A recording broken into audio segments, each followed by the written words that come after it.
Iran विरुद्धचं युद्ध थांबवलं. Donald Trump यांची मोठी घोषणा.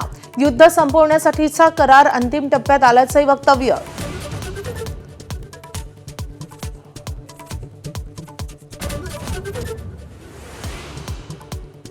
आमदार रोहित पवारांचं आज पंढरपुरात अन्नत्याग आंदोलन.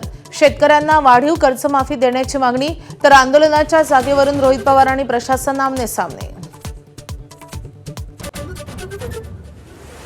यापुढे पक्षात कुणाचाही अनावश्यक हस्तक्षेप होत असेल तर विचार केला जाईल. सुनेत्रा पवारांचा कठोर संदेश. पक्षाची बदनामी टाळण्याचीही तंबी. वर्धापन दिनाच्या कार्यक्रमात अजित पवारांच्या आठवणीनं भावूक.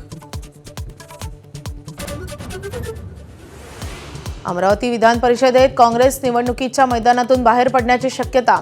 वंचित बहुजन आघाडीच्या उमेदवाराला पाठिंबा देण्याची चर्चा. काँग्रेस उमेदवार भाजपला मॅनेज झाल्याचा यशोमती ठाकूर यांचा मोठा आरोप.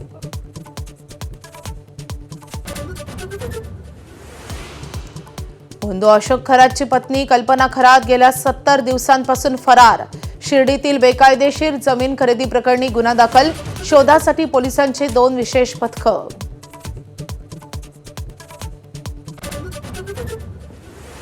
मीरा भाईंदरमधील अल्पवयीन मुलीवरील अत्याचार प्रकरण तापलं. भाजप नगरसेविका अनिता पाटील यांनी मुख्य आरोपींना संरक्षण दिल्याचा शिवसेनेचा आरोप. नीता पाटलांना सहआरोपी करून गुन्हा दाखल करण्याची मागणी. कोल्हापूरच्या अंबाबाईच्या मंदिरावर बसवला 1.5 किलोचा सोन्याचा कळस. गोव्याचे माजी मुख्यमंत्री प्रतापसिंह राणे यांच्याकडून कळस अर्पण. कळसाची 2.5 ते 3 कोटी रुपये किंमत. फिफा वर्ल्ड कपच्या उद्घाटनाच्या सामन्यात मेक्सिकोची घरच्या मैदानावर विजयी सुरुवात. दक्षिण आफ्रिकेवर 2-0 असा विजय. तर आज दक्षिण कोरिया आणि चेक रिपब्लिकमध्ये सामना.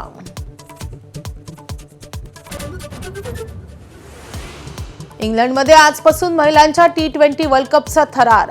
इंग्लंड आणि श्रीलंकेत पहिला सामना. भारताचा पहिला सामना पारंपरिक पाकिस्तानशी.